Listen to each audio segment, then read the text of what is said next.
IAS पूजा सिंघल को ED ने पूछताछ के लिए नोटिस भेजा है। मिली जानकारी के अनुसार मंगलवार को आईएएस पूजा सिंघल से पूछताछ होगी। केंद्रीय जांच एजेंसी ईडी के रांची दफ्तर में पूजा सिंघल से पूछताछ की जाएगी। इसके लिए ईडी की ओर से पूजा सिंघल को नोटिस भेज दिया गया है। बता दें कि पूजा सिंघल के पति अभिषेक झा से पहले से पूछताछ चल रही है। रविवार को करीब 11 घंटे की पूछताछ के बाद सोमवार को भी ईडी ने अभिषेक झा से पूछताछ की। उधर पूजा सिंघल के सीए सुमन कुमार के रिमांड के दूसरे दिन भी रांची स्थित ईडी की रीजनल ऑफिस में पूछताछ जारी। सुमन कुमार की गिरफ्तारी के बाद कोर्ट में पेश किया गया था, जहां से सुमन कुमार को ईडी को 5 दिन का रिमांड मिला है।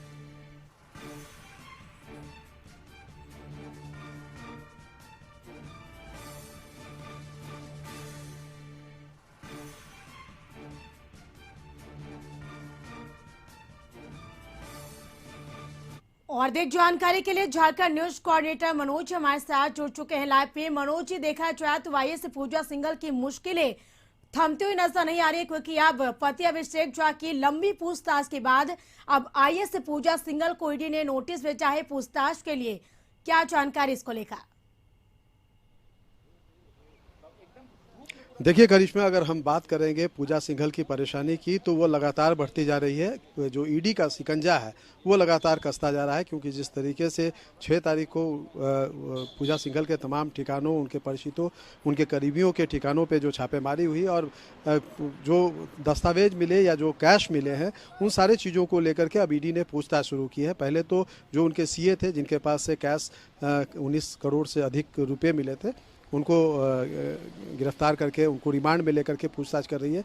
और सिर्फ इतना ही नहीं कर रही है, चूंकि पूछताछ में किसी तरह की कोई गड़बड़ी ना हो, इसको लेकर के जो उनके पति है अभिषेक झा, उनको भी साथ में बुलाया जा रहा है पूछताछ के लिए। और आज लगातार दूसरे दिन भी जो पूछताछ कर रही है। अभी मैं ईडी कार्यालय के ठीक सामने में खड़ा हूँ, आप देख सकती है कि ये ईडी कार्यालय है और अभी भी जो पूछताछ है वो चल रही है। इसमें जो सीए हैं सुमन कुमार और जो पति अभिषेक झा हैं, उन दोनों से पूछताछ की जा रही है। अब इससे थोड़ी देर पहले की अगर हम बात करेंगे तो जो सुमन कुमार सीए हैं, उनके परिवार के लोग यहाँ आए हुए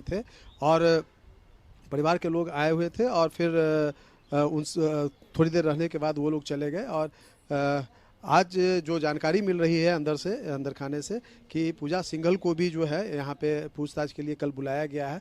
कल 11 बजे का समय दिया गया है, 11 बजे पूछताछ के लिए बुलाया गया।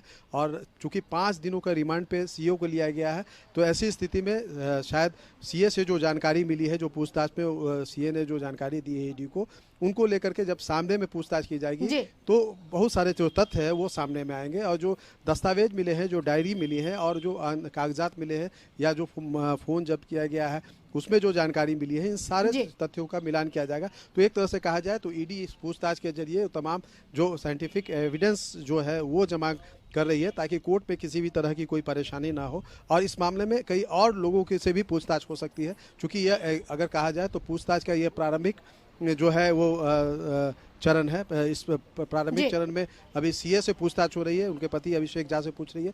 हो सकता है कि जो सारी चीज़ें सामने आ रही है, जो जानकार बता रहे हैं, उस जानकार के उनके अनुसार जो पति है अभिषेक झा, उनसे भी पूछताछ में जो चीज़ें सामने आ रही हैं, तो एक तरह से कहा जाए तो उनको भी हिरासत में लिया जा सकता है। और पूजा सिंघल की जहाँ तक बात है, तो जो सारी कार्रवाई चल रही है, तो इसमें कोई बहुत बड़ी बात नहीं होगी, क्योंकि कानून के जानकारों के मुताबिक जिस तरीके से जो सारी चीज़ें सामने आ रही है, वैसी स्थिति में इनका निलंबन भी हो सकता है। तो ये सारी चीज़ें जो है 1-2 दिन में सारी चीज़ें स्पष्ट होंगी। अभी अगर हम फिलहाल बात करेंगे तो जो सीन नज़र आ रहा है, उस सीन में कहीं भी पूजा सिंघल को राहत मिलती हुई नहीं दिख रही है। बिल्कुल, आप देखना होगा, क्योंकि जिस तरह ईडी के लगातार पूछताछ चल रही है, ऐसे में अब देखना बेहद दिलचस्प होगा कि क्या कुछ इस ईडी की पूछताछ में जो बातें हैं, जो राज है, वो खुलकर सामने आती है। तमाम अपडेट हम आपसे लेते रहेंगे। तमाम जानकारी के लिए मनोज जी, आपका शुक्रिया।